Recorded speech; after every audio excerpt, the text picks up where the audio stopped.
Dilaporkan secara langsung oleh reporter kami di lapangan. Dan inilah live update selengkapnya. Kita ke berita pertama, saudara. Tim dayung Indonesia akhirnya sukses meraih medali emas perdana pada nomor canoeing SEA Games 2021 di Vietnam.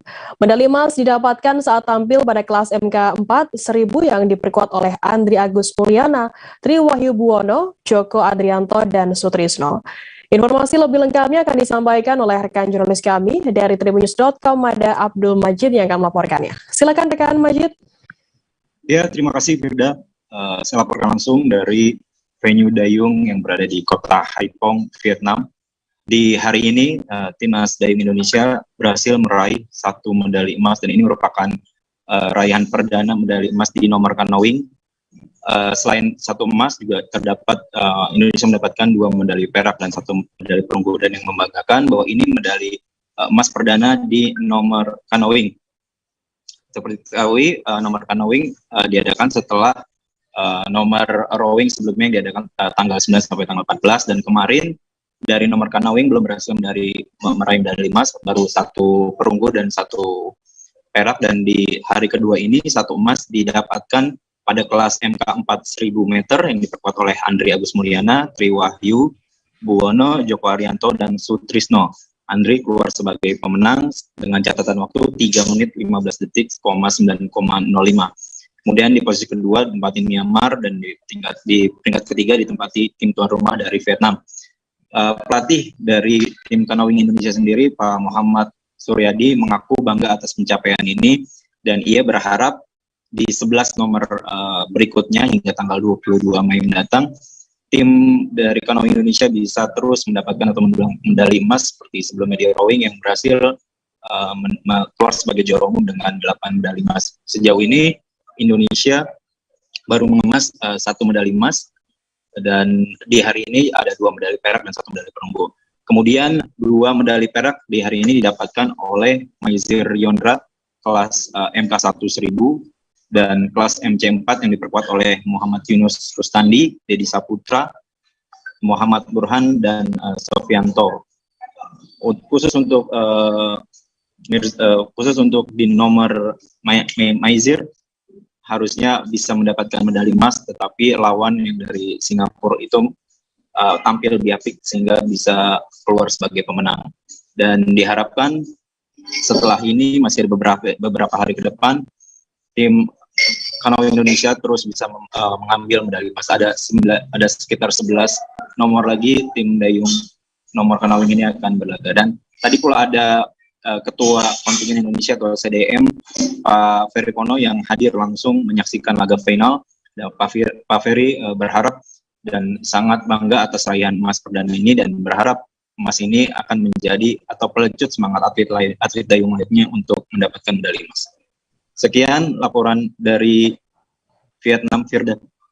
Baik, terima kasih rekan Majid melaporkan langsung dari Vietnam. Selamat bertugas kembali, dan Tribuners akan kami tampilkan wawancara yang tadi sudah dihimpun oleh rekan Majid dari pelatih kepala tim canoeing Indonesia Muhammad Suryadi. Berikut liputannya untuk Anda. Coach Suryadi, akhirnya di nomor canoeing ini bisa meraih emas perdana dari 4 laga final yang dipertandingkan di hari ini. Mungkin dari Coach Suryadi sendiri di hari ini bisa diceritakan seperti apa dulu? Puji syukur kepada Allah Subhanahu Wa Taala. Alhamdulillah kami baru hari ini bisa memperoleh medali emas. Walaupun dari hari terakhir kemarin, sudah ada perak dan perunggu. Yeah. Mudah-mudahan 3 hari ke depan kami tim Indonesia, tim canoeing Indonesia dapat mempersembahkan emas-emas lagi untuk memenuhi target yang kita tetapkan. Oke. Nah, untuk hari ini sendiri berarti totalnya sudah dapat 2 perak, 1 perunggu, 1 emas. Iya, betul sekali. Ya, itu sudah dalam hitungan, istilahnya sudah sampai sesuai hitungan. Kalau prediksi kita sudah ada, karena beberapa negara yang sudah pernah ketemu di kejuaraan Asia kita bisa prediksikan. Yang agak sulit itu karena beberapa tahun terakhir kita tidak pernah ketemu dan tidak bisa memprediksikannya. Oke. Alhamdulillah sesuai dengan prediksi hasil tryout kita bisa memberikan emas pada hari ini. Oke, dan di nomor MK4 itu ya Pak, di emas itu memang prediksi emas di situ. Salah satunya juga ada dua putri ya Pak, yang masih junior. Betul sekali. Nah, Pengadilan Negeri Jakarta Utara kembali menggelar sidang lanjutan perkara dugaan pelanggaran Undang-Undang ITE yang menjerat terdakwa Adam Denny Giaraka dan Nimade Dwita Anggari pada Rabu 18 Mei hari ini. Kuasa hukum Adam Denny Herwanto mengatakan sidang hari ini beragendakan pemeriksaan para terdakwa atau saksi mahkota. Herwanto mengatakan dalam persidangan nanti kliennya diyakini akan mengungkap seluruh keterlibatan Ahmad Syahroni dalam perkara ini. Untuk mengetahui bagaimana jalannya persidangan pada hari ini, kami sudah tersambung dengan jurnalis dari tribunnews.com, ada Rizky Sandi Saputra yang akan melaporkannya. Silakan rekan Rizky. Ya, selamat sore Firda dan juga Tribuners. Pada hari ini Rabu 18 Mei 2022, Pengadilan Negeri Jakarta Utara kembali menggelar sidang lanjutan perkara dugaan pelanggaran Undang-Undang ITE begitu, di mana dalam hal ini turut menjerat terdakwa satu yakni Adam Denny Giaraka dan juga terdakwa dua Nimade Dwita Anggari. Firda dan juga Tribuners, sebagai informasi pada hari ini sidang beragendakan pemeriksaan kedua terdakwa atau yang bisa disebut dengan saksi mahkota, di mana tadi di dalam pemeriksaan Adam Denny mengaku bahwa dirinya memang dengan sengaja begitu mengupload terkait dengan bukti atau dokumen pembelian sepeda yang dilakukan oleh politisi Nasdem yang memang jumlahnya cukup fantastis menurut Adam Denny, yakni sekitar 300 juta lebih. Itu diupload di dalam akun Instagram Adam Denny di IG Story begitu. Tadi juga Adam Denny menyatakan kalau dirinya yang menerima data tersebut, data pembelian sepeda tersebut dari terdakwa dua yakni Nimade Dwita Anggari. Dalam kesempatan tadi, Adam Denny sebelum persidangan menyatakan kalau ini merupakan kesempatan dirinya untuk mengungkap atau bersuara karena memang sebelumnya dirinya merasa dibungkam begitu oleh politisi Partai Nasdem ini, dalam hal ini Ahmad Syahroni. Sebagai informasi Firda dan juga Tribuners, dengan rangkaian persidangan pemeriksaan terdakwa pada hari ini, maka dengan begitu sidang akan mendekati pada sidang putusan tuntutan maksud saya, yang nantinya juga akan disusul dengan putusan oleh majelis hakim. Firda dan juga Tribuners, sebagai informasi untuk sore ini sampai saya melaporkan sidang masih berlanjut begitu dengan pemeriksaan untuk terdakwa dua yakni Nimade Dwita Anggari. Mungkin itu yang bisa disampaikan untuk sementara Firda dan juga Tribuners. Ya, baik, terima kasih rekan Rizky dari Tribun News atas laporannya. Selamat bertugas kembali. Tribuners, akan kami tampilkan wawancara yang tadi sudah diimbun oleh rekan Rizky dari Adam Denny Giaraka sebagai terdakwa kasus dugaan pelanggaran UU ITE. Berikut liputannya untuk Anda. Kalau memang nanti tuntutannya dicetak besar, kita pasti akan lebih tajam. Jadi saya mah santai-santai aja, nggak terlalu memikirkan lah masalah tuntutan, vonis ya. Karena yang kita lakukan benar. Iya, kesempatan, makanya nanti wah benar lah, dari awal ditangkap di persidangan teman-teman bisa lihat awalnya bisa preskon, tiba-tiba nggak bisa preskon, ya udah. Terlihat ya ada intervensi dari Wakil Ketua Komisi 3 kan. Oke, thank you ya. Alex Nurdin, mantan Gubernur Sumsel 2 periode yang ditetapkan sebagai terdakwa kasus pembelian gas bumi perusahaan daerah pertambangan dan energi, dihadirkan secara langsung di persidangan pada Selasa 17 Mei kemarin. Dalam keterangannya, Alex Nurdin membantah keterangan saksi. Anggota DPR RI ini menyebut istilah buang badan menyikapi sikap para saksi di persidangan atas kasus yang menjeratnya. Informasi lebih lengkapnya akan disampaikan oleh rekan jurnalis kami dari Tribun Sumsel, ada Arif yang akan melaporkannya. Silakan rekan Arif.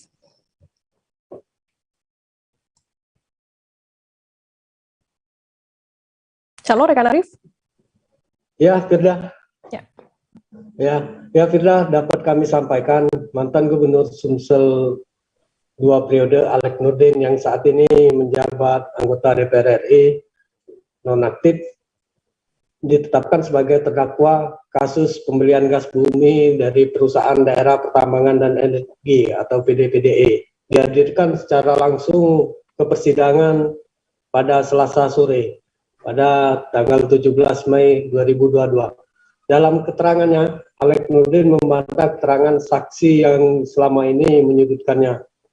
Anggota DPR RI itu menyebut istilah buang badan untuk menyikapi para saksi di persidangan atas kasus yang menjeratnya. Nah, pernyataan itu disampaikan oleh Nurdin saat menjawab pertanyaan JPU Kejagung Muhammad Zulkifli yang mencecarnya dengan pertanyaan seputar kasus kerjasama PD-PDI dengan PT Dika Karya Lintas Nusantara DKLN. Yang diketahui PT DKLN adalah milik Musa Udai Madang yang juga ditetapkan terdakwa atas kasus serupa. Nah, Alek Nurdin dicecar apakah ada kerjasama dengan PT DKLN, apa isi kerjanya kerjasama itu, tanya Zulkifli merinci pertanyaan waktu itu. Alek menjelaskan gas yang akan dibeli tersebut berasal dari Jambi yang diperuntukkan untuk kebutuhan listrik khususnya di kawasan Tanjung Api-Api Kabupaten Banyuasin, sebab pihak PLN tak sepenuhnya tak dapat menyerap kebutuhan listrik di daerah kawasan Tanjung Api-Api bahkan sampai sekarang. Nah, Alek menjelaskan pada 13 Oktober 2009 ada permohonan alokasi gas untuk Sumsel. Surat kedua 21 Januari 2010 jelasnya. Kemudian pihak PDI pun menjalin kerjasama dengan PT DKLN untuk masuk gas. Dalam kontrak perjanjian kerjasama itu, PT DKLN akan menanggung seluruh pembiayaan sampai gas sampai mengalir kayak gitu. Keterangan saksi buang badan semua, apa yang mereka sampaikan itu tidak benar. Resiko kerugian itu ada di PT DKLN setelah terjadi jual beli gas dan seterusnya. Nah, lanjut Alek Nurdin, pada struktur PD-PDI, Alek mengatakan dirinya menjabat sebagai ketua badan pengawas. Namun seluruh kewenangan ia berikan kepada Wakil Gubernur Sumsel waktu itu Ishak Meki untuk mengawasi seluruh perusahaan BUMD yang ada di Sumsel. Sebab dirinya saat itu memiliki tanggung jawab sebagai gubernur, sehingga banyak kesibukan yang harus dijalani. Sehingga pengawasan seluruh BUMD diberikan semua ke wakil gubernur saat itu. Nah, selain itu Alek Nurdin, 3 terdakwa lain di dalam kasus ini yakni Muda Madang, Caca Isa Saleh, dan Ayani Arsa turut dihadirkan secara langsung ke persidangan. Masing-masing terdakwa ini diminta bergantian memberi keterangan alias saling bersaksi satu sama lain. Diketahui dalam kasus dugaan korupsi pembelian gas PD-PDI, negara mengalami kerugian sepanjang kurun waktu 2010 hingga 2019 sebesar 30 juta, sekitar 30 juta US dollar. Atas hal tersebut JPU mendakwa mereka dengan pasal 2 ayat 1 junto pasal 18 Undang-Undang nomor 31 tahun 1999 tentang pemberantasan tindak pidana korupsi, sebagaimana telah diubah dengan Undang-Undang nomor 20 tahun 2021 tentang perubahan atas Undang-Undang nomor 31 tahun 1999 tentang pemberantasan tindak pidana korupsi junto pasal 55 ayat 1 ke 1 KUHP serta subsidi pasal 3 junto pasal 18 Undang-Undang nomor 31 tahun 99 tentang pemberantasan tindak pidana korupsi, sebagaimana telah diubah dengan Undang-Undang nomor 20 tahun 2001 tentang perubahan atas Undang-Undang nomor 31 tahun 1919 tentang pemberantasan tindak pidana korupsi junto pasal 55 ayat 1 ke 1 KUHP. Begitu, Firda. Ya, baik, terima kasih rekan Arif dari Tribun Sumsel atas laporan Anda. Selamat bertugas kembali. Kita beralih ke Kaltara, saudara. Total ada sekitar 22,2 kg dan 1,22 kg narkotika jenis sabu berhasil diungkap oleh kantor BNNP Kaltara bekerja sama dengan Bea dan Cukai Tarakan dan dirilis pada Selasa 17 Mei. Selain mengamankan lebih dari 23 kg sabu-sabu, polisi juga turut mengamankan 94 butir ekstasi.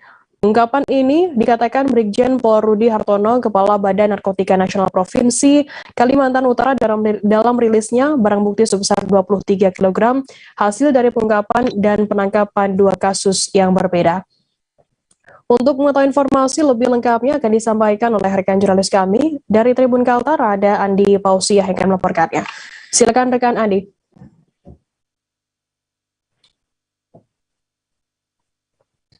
Ya, baik rekan Dea, baik rekan Firda, selamat sore Tribuners. Mungkin saya sampaikan di sini ada kesalahan untuk background visual pendukungnya ya. Ya, untuk adapun laporan saya dari Andi Pausiah dari Kota Tarakan, Provinsi Kaltara. Benar, telah dilakukan pengungkapan sabu-sabu sebanyak 22,2 kilogram dan 1,22 kilogram narkotika dari dua kasus yang berbeda. Ini disampaikan oleh Kepala BNNP Kaltara, Bapak Bri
Tribuners, total ada sekitar 22,2 kg dan 1,22 kg narkotika jenis sabu berhasil diungkap oleh kantor BNNP Kaltara bekerjasama dengan Bea dan Cukai Tarakan dan dirilis pada Selasa 17 Mei.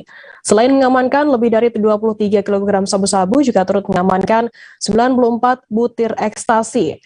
Informasi lebih lengkapnya akan disampaikan oleh rekan jurnalis kami dari Tribun Kaltara, ada Andi Pausiah yang akan melaporkannya. Silakan rekan Andi. Ya, baik rekan Firda, selamat sore Tribuners, bersama saya Andi melaporkan dari Kota Tarakan, Provinsi Kalimantan Utara. Benar rekan Firda, total ada sekitar 22,2 kg ditambah 1,22 kg narkotika jenis sabu-sabu berhasil diungkap oleh tim pemberantasan dari kantor BNNP Kaltara bekerja sama dengan Bea dan Cukai Tarakan, dan itu dirilis pada hari Selasa 17 Mei 2022 siang kemarin, dan itu pun adalah hasil dari pengungkapan dua kasus yang berbeda. Dan secara total jika diakumulasi total ada 23 kg sabu-sabu yang disita sebagai barang bukti, dan juga turut pula diamankan total sekitar 94 butir pil ekstasi dari salah satu kasus pengungkapan sabu-sabu yang ada di Kabupaten Bulungan. Dikatakan Brigjen Pol Rudi Hartono, Kepala Badan Narkotika Nasional Provinsi Kalimantan Utara, untuk jumlah barang bukti sebesar 22,2 kg ini bersama dengan 94 butir pil ekstasi diamankan tepatnya pada tanggal 13 Mei 2022 kemarin di Desa Panca Agung di Jalan Ahmad Yani, Tanjung Palas Utara, Kabupaten Bulungan, Provinsi Kalimantan Utara. Kemudian di sini didapati petugas satu tersangka yang yakni sebagai kurir kedapatan membawa sabu tersebut yang berasal dari Tanah Tidung. Kemudian rencananya sabu tersebut akan dibawa ke Berau melalui jalur darat dari Bulungan ke Berau, Provinsi Kalimantan Timur.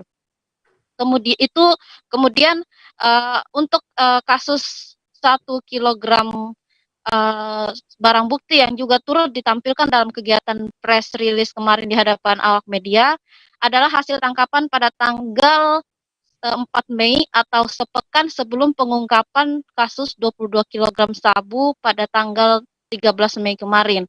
Dan di sini didapati satu pelaku berinisial MH. Adapun semua sabu ini rencananya akan dibawa melalui jalur darat. Dan di sini untuk kasus 22 kg barang bukti bertuliskan di barang bukti tersebut very good, dan dicurigai memang ini sabu ini berasal dari satu lokasi yang sama, yakni dari Malaysia, dan masuk melalui perairan perbatasan Kaltara dan sampai dimasukkan ke dalam wilayah darat di daerah melalui jalur Sekatak salah satunya menuju ke Kabupaten Bulungan. Kemudian dikatakan Brigjen Pol Rudi Hartono, memang dalam penangkapannya sendiri kemarin sempat terjadi kendala di mana salah seorang warga sempat pada saat proses penangkapan berlangsung oleh tim, ada seorang warga yang memviralkannya ke media sosial Facebook. Di situ di-upload beberapa video proses penangkapan.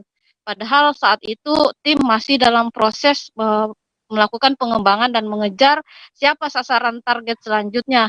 Namun karena sudah terlanjur duluan viral oleh postingan video oknum warga tersebut, akhirnya tim sempat mengalami kendala dan juga tempat yang diduga sebagai lokasi penyimpanan termasuk yang akan menerima juga sempat kabur dan saat ini, namun ini tidak menutup semangat pihak tim dalam mengejar siapa dalang dibalik pengirim dan penerima sabu-sabu tersebut. Dia juga Brigjen Pol Rudi Hartono mengimbau kepada masyarakat agar ketika terjadi kasus serupa, ketika terjadi proses penangkapan untuk tidak memviralkan sebelum semua berkas kasus selesai.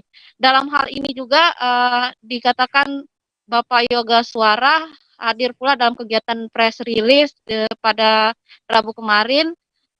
Pihaknya sebagai kasih penindakan dan penyelidikan dari Bea dan Cukai Tarakan akan ikut mendukung apa yang dilaksanakan oleh BNNP Kaltara dalam mencegah penyebaran narkotika di seluruh Indonesia termasuk di Kaltara.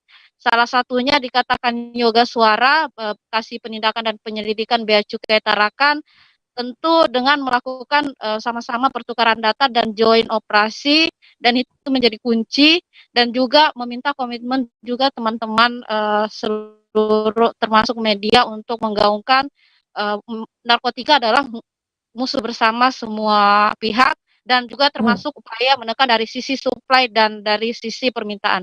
Demikian rekan Firda. Ya baik, terima kasih rekan Andi Pausia dari Tribun Kaltara atas laporannya, selamat bertugas kembali.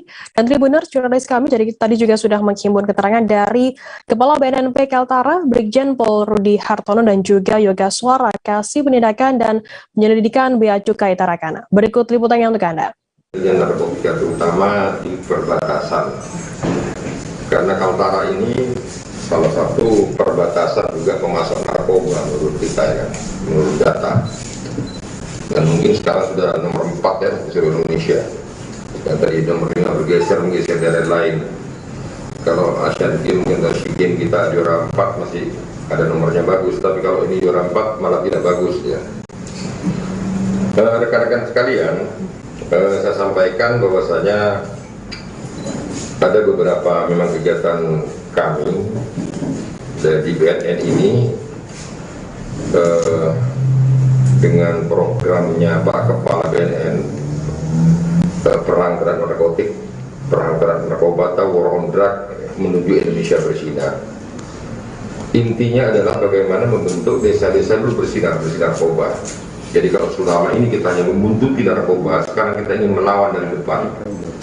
Namanya melawan dari depan ini tentu tidak sendirian.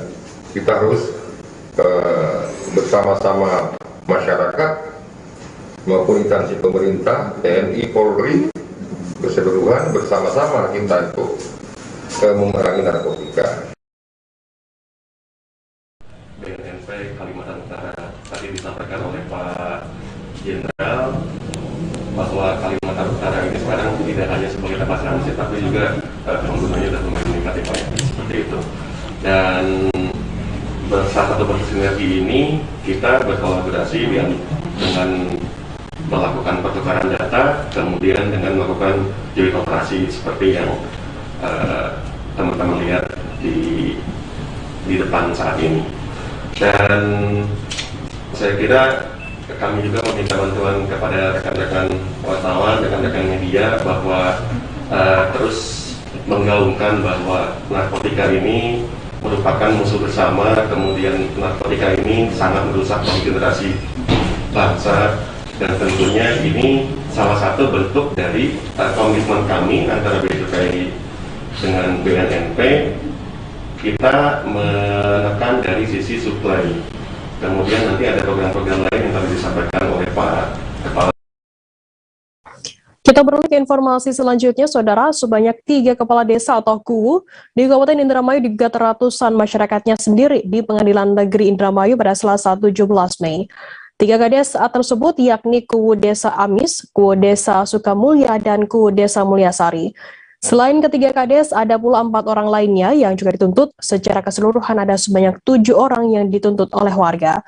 Tuntutan tersebut terkait dugaan adanya pengerusakan berbagai tanaman milik warga sekaligus petani penggarapan di lahan tebu yang disengketakan. Informasi lebih lengkapnya akan disampaikan oleh rekan jurnalis kami dari Tribun Cirebon, ada Handika Rahman yang akan melaporkannya. Silakan rekan Handika. Baik, terima kasih rekan Firda dan Tribun News, dapat kami informasikan ya. Sebanyak 3 kepala desa atau kades di Kabupaten Indramayu digugat oleh ratusan warganya sendiri di Pengadilan Negeri Indramayu pada Selasa 17 Mei 2022. Ketiga kades itu yakni Kepala Desa Amis, Kepala Desa Sukamulya, dan Kepala Desa Mulyasari.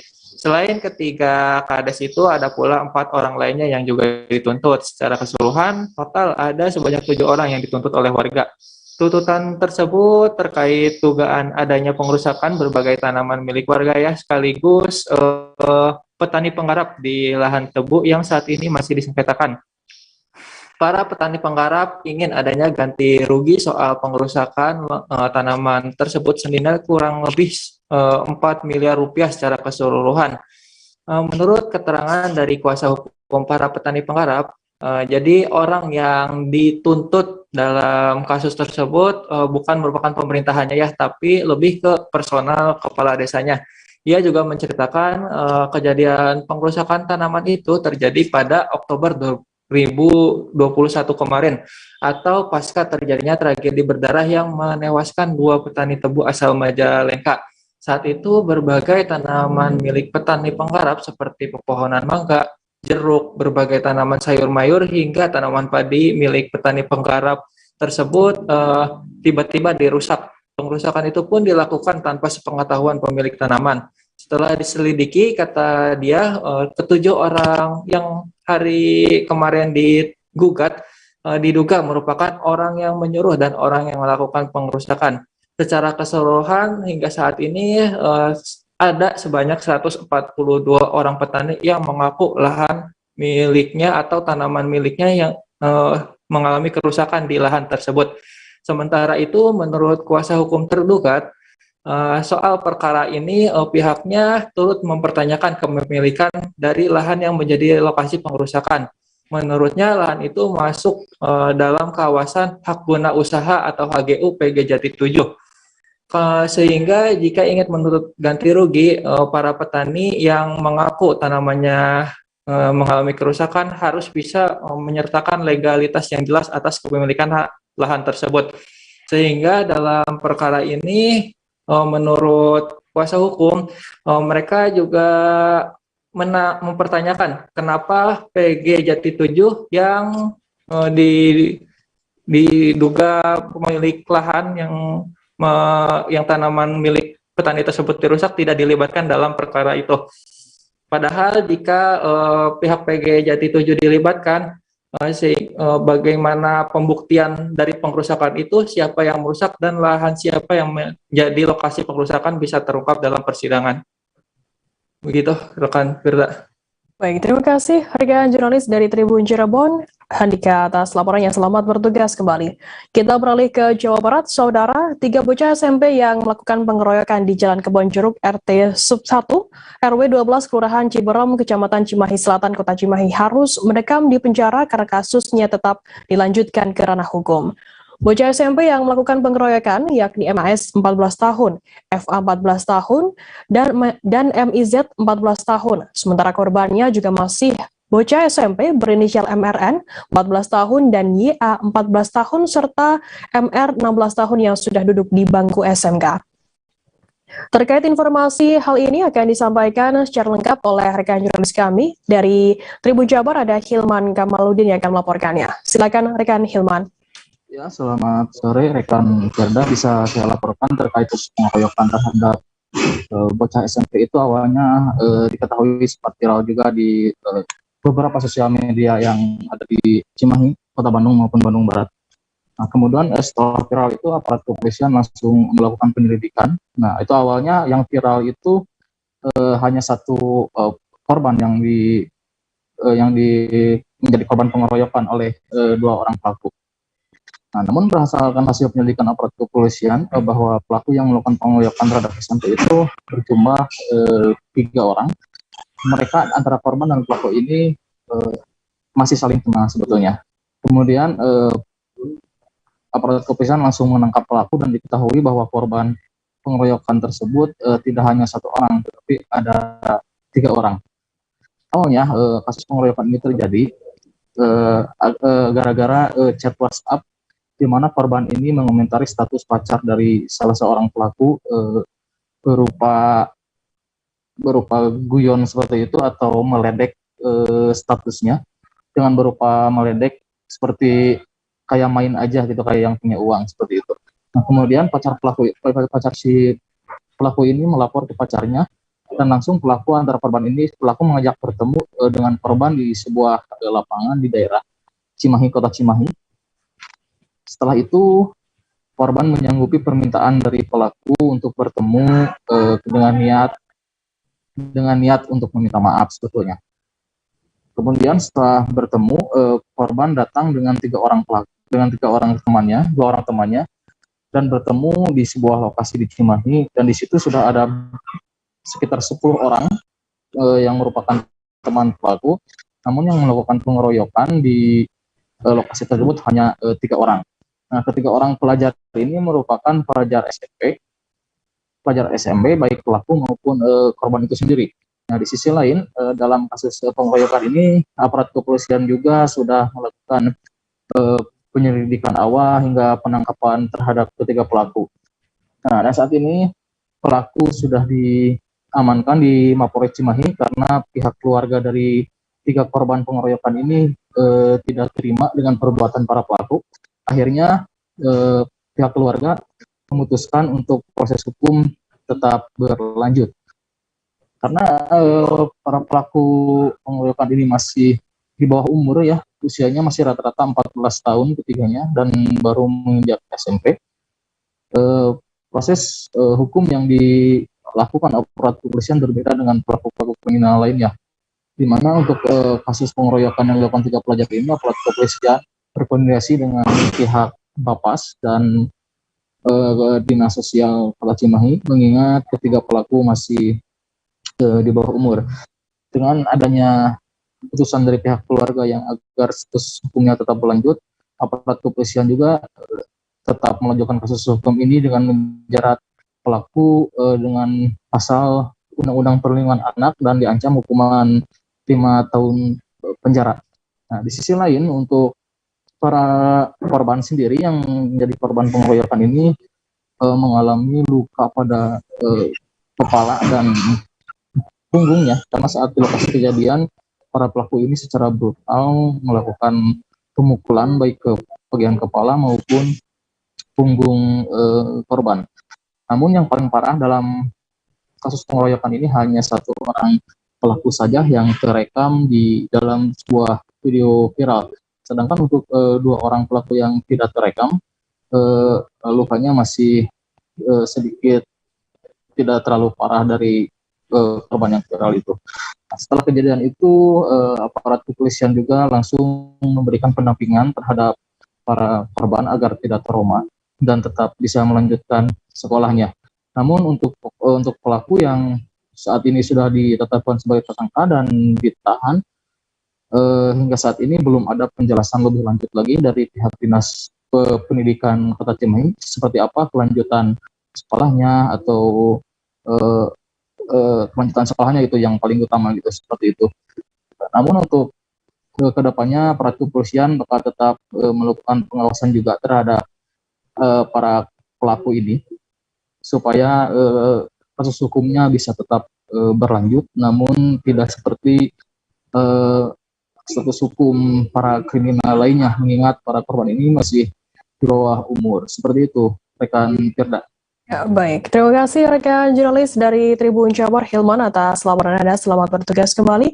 Tribuners, akan kami tampilkan wawancara yang tadi sudah dihimpun oleh rekan Hilman dari Kapolres Cimahi AKBP Imron Ermawan. Berikut liputannya untuk Anda. Yang kemarin viral di media sosial pada hari Senin tanggal 16 Mei 2022. Seperti yang banyak beredar di media sosial, di Instagram, di WA maupun di medsos lainnya, bahwa ada kurang lebih 3 anak yang melakukan penganiayaan atau pengeroyokan terhadap 2 anak. Ya. Dan alhamdulillah. Kita beralih ke Jawa Tengah, Saudara. Polres Semarang telah menangkap pelaku pembunuhan terhadap pemotor R15 di perkebunan karet PTPN 9 Kecamatan Beringin, Kabupaten Semarang beberapa waktu lalu. Diketahui pelaku, Dedi Sofyan, 21 tahun, membunuh korban bernama Suraya, 50 tahun, dengan menusuk pada bagian leher korban di lokasi kejadian pada 1 Mei lalu. Dedi melakukan kejahatannya saat membonceng di atas motor R15 yang dikendarai oleh korban. Untuk mengetahui informasi lebih lengkapnya dan update informasi terkait hal ini akan disampaikan oleh rekan jurnalis kami dari Tribun Jateng. Ada Reza Gustaf yang akan melaporkannya. Silakan rekan Reza. Ya, Firda. Jadi pada satu hari sebelum Lebaran, seorang warga menemukan jenazah seorang pria di sebuah perkebunan karet di Kecamatan Beringin, Kabupaten Semarang, Provinsi Jawa Tengah. Kemudian, dari hasil penelusuran polisi, seorang pelaku bernama Dedi Sofyan ditangkap. Dia kemudian diamankan di Mapolres Semarang. Kemudian dari penuturan Kapolres Semarang, AKBP Yovan Fatika, Dedi melakukan kejahatannya saat membonceng korban, dan korban saat itu mengendarai motor R15. Kemudian AKBP Yovan Fatika sendiri menyebutkan bahwa tersangka dijerat dengan pasal 340 KUHP, pasal 338 KUHP, pasal 365 ayat 3 KUHP, yaitu tentang pembunuhan berencana, pencurian yang menyebabkan matinya orang. Atas perbuatannya itu, untuk mempertanggungjawabkan kejahatannya, Dedi dijerat atau diancam dengan pidana hukuman mati atau penjara seumur hidup. Untuk motifnya sendiri, setelah kami dalami, setelah di dalam polisi, pelaku mengatakan bahwa motifnya itu ia kesal karena korban tidak memenuhi janjinya, yang waktu itu akan meminjamnya uang. Jadi pelaku saat itu hendak bertemu dengan korban untuk meminjam uang yang telah dijanjikan oleh korban.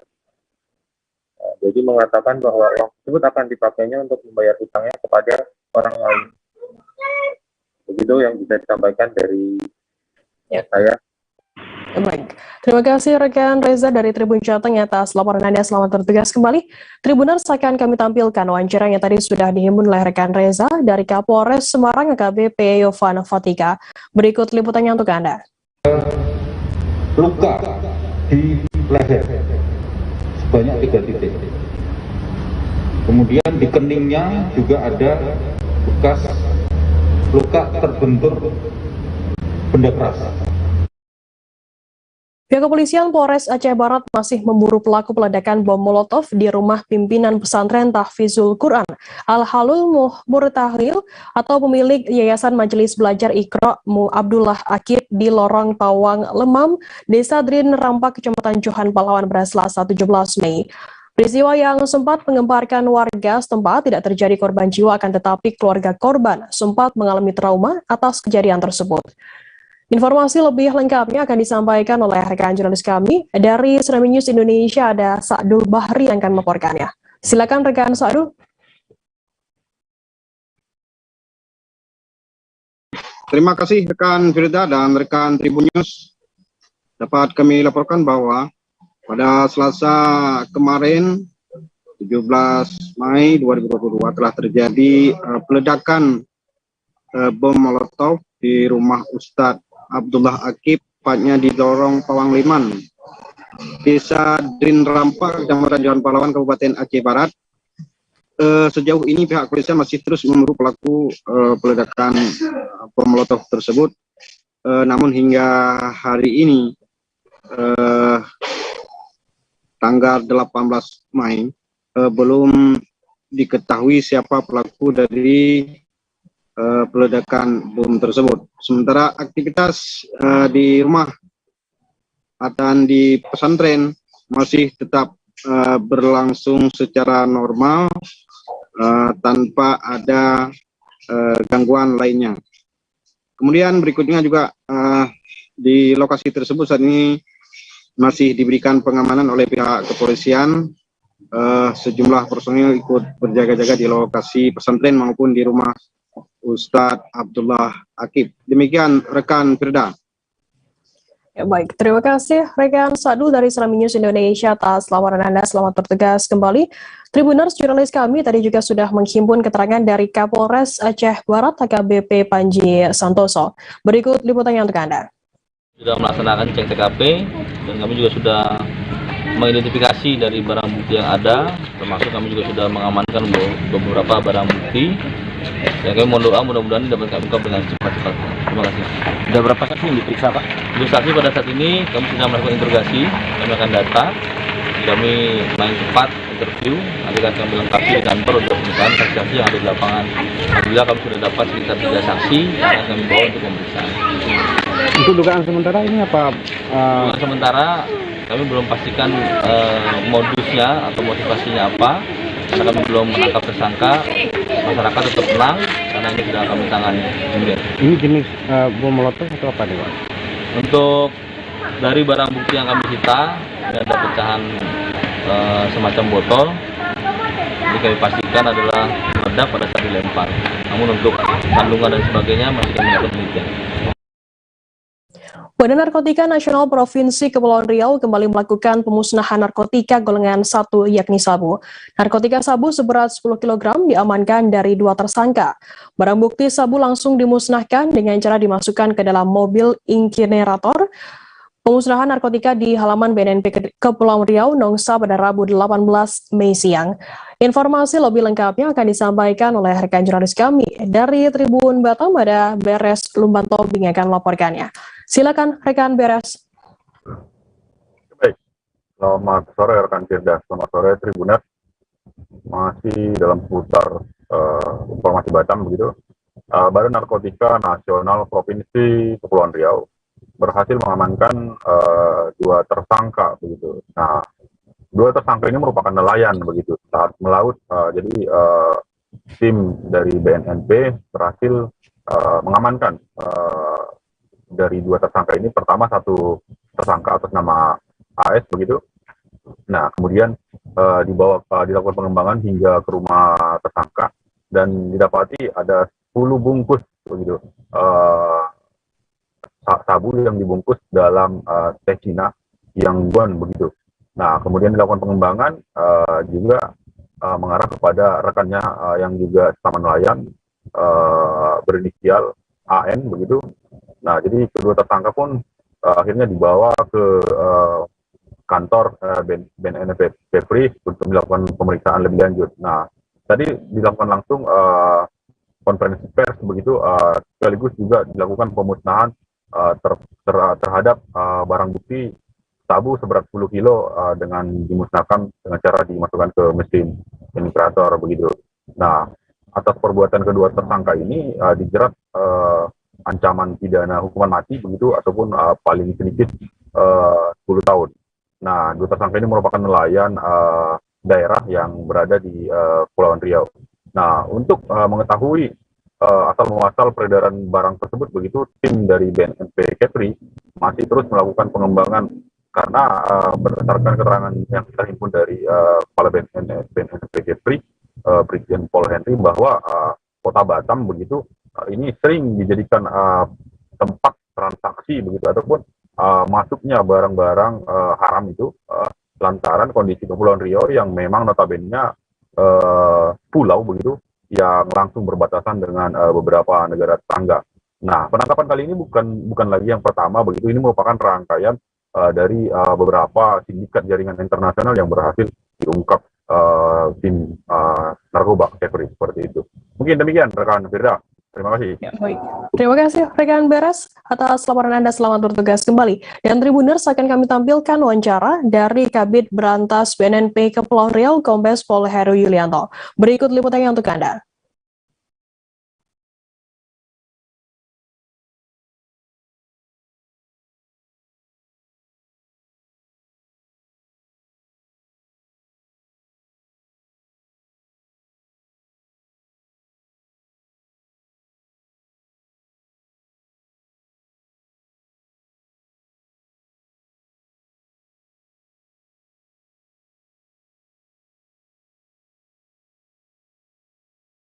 Kami sangat senang bisa berkunjung ke Papua karena adalah kunjungan pertama dari Kedutaan Besar Selandia Baru.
Kita beralih ke informasi selanjutnya, Saudara. Sebanyak 59 ekor hewan ternak di Kabupaten Padang Pariaman, Provinsi Sumatera Barat terinfeksi penyakit mulut dan kuku atau PMK.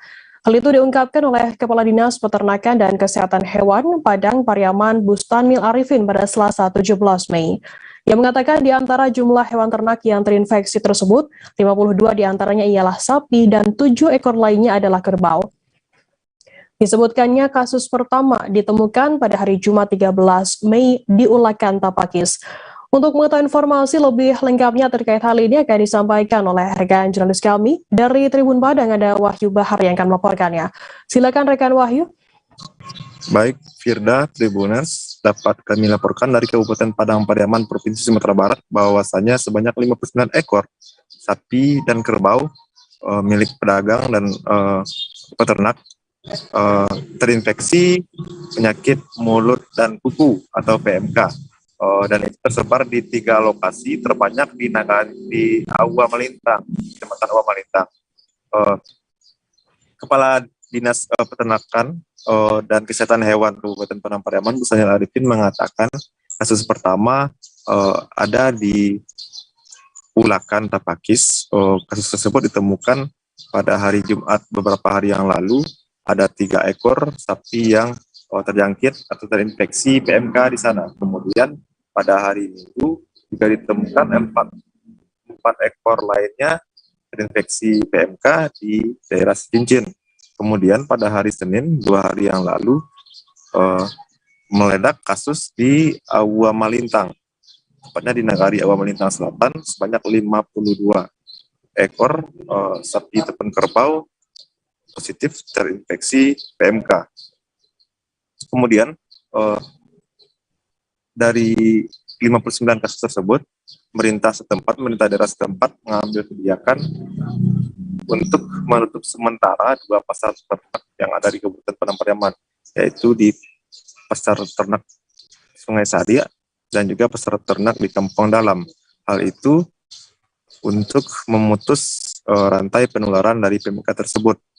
Namun pada hari ini di pasar ternak di Sungai Saria adalah hari balai ataupun hari pasarnya, dan tadi sebagian pedagang masih belum mengetahui informasi tentang penutupan pasar tersebut. Berkenaan dengan itu, pemerintah setempat sama TNI, Polri, Camat, Wali Nagari, dan sebagainya duduk bersama dengan para pedagang yang tetap hadir, tetap datang ke pasar Sungai Sari tadi. Dan keputusan yang diambil ialah bahwasanya pasar ternak tetap beroperasi hingga pukul 15 tadi, 15.00 WIB, dan kemudian untuk pekan depan pasar ternak mesti ditutup sementara sampai keadaan menjadi pulih kembali. Jadi Kepala Dinas Ternakan dan Kesehatan Hewan mengimbau untuk peternak ataupun pedagang sapi dan kerbau untuk menjaga kesehatan hewan-hewan ternaknya dengan terus menyemprot kandang hewan dengan disinfektan, kemudian menambah nutrisi dan vitamin terhadap hewan-hewan yang ada. Kemudian kami juga menghimpun informasi dari dokter hewan, petugas kesehatan hewan dari dinas tersebut, bahwasanya terdapat beberapa gejala yang ditemukan dari kasus-kasus terjangkit atau terinfeksi PMK pada sapi-sapi yang ada.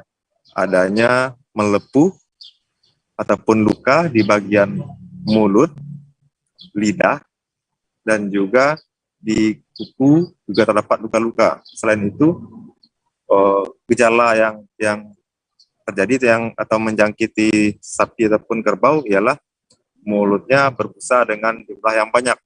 Jadi, jika ditemui gejala-gejala tersebut, pemilik ternak sedapatnya segera melaporkannya kepada Dinas Peternakan untuk segera diobati dan dapat dipisahkan dengan hewan-hewan yang lainnya.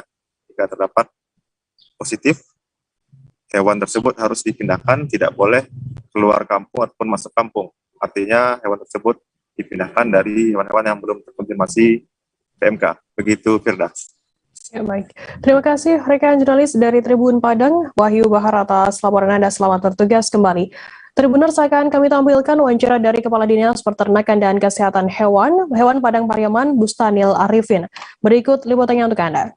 Memang sudah terinfeksi dengan pemeriksaan labor di Ulakan Tapakis 3 ekor positif. Kemudian di Sicincin 4 ekor terkonfirmasi positif. Dan hari Senin kemarin kita menurunkan tim di antar Kota Ormentang, 52 ternak terkonfirmasi positif. Jadi totalnya berapa tuh, Pak? Totalnya berapa, Pak? Totalnya 59 ekor di Padang Pariaman. Pak, untuk sidak kali ini, Pak, berapa?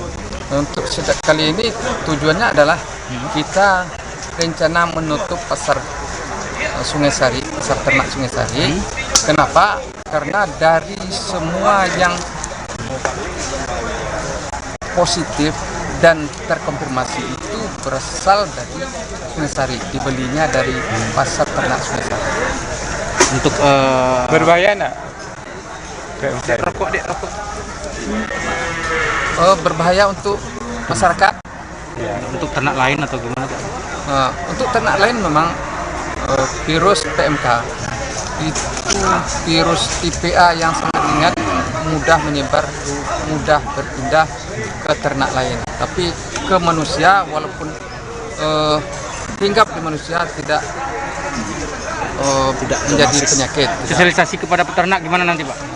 Sosialisasi kepada peternak di lokasi-lokasi tempat kita turun lapangan di Bulakan, di Sicincin, dan di Kota Ormentang, termasuk di pasar Sungai Sari ini kita sudah sosialisasikan ratusan masyarakat dan ratusan pedagang. Pejabat Kedutaan Besar Selandia Baru melaksanakan kunjungan kerja ke pemerintahan Provinsi Papua guna meningkatkan kerjasama yang selama ini telah terbangun. Second Secretary New Zealand Patrick Fitzgibbon mengatakan ini merupakan kunjungan kerja pertama selama 3 tahun akibat adanya pandemi COVID-19. Untuk mengetahui informasi lebih lengkapnya akan disampaikan oleh rekan jurnalis kami dari Tribun Papua, ada Hendrik Rewapatara yang akan melaporkannya. Silakan rekan Hendrik. Oke, selamat malam waktu Papua bagi Tribuners di mana saja berada dan juga rekan Firda di studio. Dapat saya informasikan bahwa pejabat Kedutaan Besar Kedubes Selandia Baru melaksanakan kunjungan kerja ke pemerintahan Provinsi Papua, tepatnya tadi Rabu 17 Mei 2022, di mana dalam kunjungan tersebut diterima langsung oleh Asisten 1 Bidang Pemerintahan Doren Wakerkwa, di mana ada beberapa hal penting yang dibahas ya, di mana yang pertama terkait kerjasama antara negara Indonesia, terlebih khusus Provinsi Papua, dan juga masih banyak hal lain yang disampaikan, tentu saja terkait keamanan dan juga beberapa hal lainnya. Dan di mana pada saat wawancara langsung dengan Kedutaan Besar Kedubes Selandia Baru ini, ia menyampaikan bahwa ia sangat mengapresiasi kepada pemerintahan Provinsi Papua karena sudah menerima secara langsung kunjungan kerjanya, dan juga pihaknya ingin untuk bertemu langsung dengan Gubernur Provinsi Papua, namun Gubernur Provinsi Papua masih dalam tahap pemulihan dan diterima langsung oleh Pak Doren Wakerkwa selaku Asisten 1 Provinsi Papua. Dan di mana pada saat melakukan pertemuan, kami rekan-rekan media agak sedikit telat, namun kami bisa mewawancarai langsung Kedubes Selandia Baru ini, dan ia juga menyampaikan beberapa hal terkait mahasiswa yang kuliah di Selandia Baru, di mana mereka sangat apresiasi karena ada mahasiswa dari Indonesia dan terlebih khusus dari Provinsi Papua bisa datang secara langsung untuk menerima ilmu di Selandia Baru. Dan dari hasil wawancara bersama Asisten Bidang Pemerintahan Setda Provinsi Papua, Doren Wakerkwa, dia mengatakan bahwa selama 3 tahun terakhir kita tahu bersama bahwa pandemi COVID masih merajalela di dunia dan terlebih khusus di Indonesia juga. Dan pada saat pertemuan ini berbagai masukan dan saran sudah ia terima dari Kedubes Selandia Baru ini, dan tentu saja ke depan nanti berbagai hal yang telah diberi masukan untuk pemerintahan Provinsi Papua akan diterapkan dan juga akan terus dilaksanakan di setiap SKPD maupun OPD yang ada di Provinsi Papua. Dan tidak hanya itu, tadi juga saya sempat mengupdate bahwa perwakilan PBB dari Jakarta melaksanakan kunjungan kerja juga selama 5 hari di Provinsi Papua, dan tentu saja itu berbicara terkait keamanan dan juga situasi-situasi terkini di Provinsi Papua. Tidak hanya itu, mereka juga membahas terkait vaksinasi, capaian vaksinasi di Provinsi Papua, dan juga terkait situasi keamanan dan juga hal-hal lainnya yang menyangkut kemajuan Provinsi Papua. Demikian rekan Firda. Ya baik, terima kasih rekan jurnalis dari Tribun Papua, Hendrik, atas laporan Anda. Selamat bertugas kembali. Akan kami tampilkan Tribuners wawancara yang tadi sudah diimbun oleh rekan Hendrik dari Second Secretary Political New Zealand, Patrick Fitzgibbon. Berikut liputannya untuk Anda.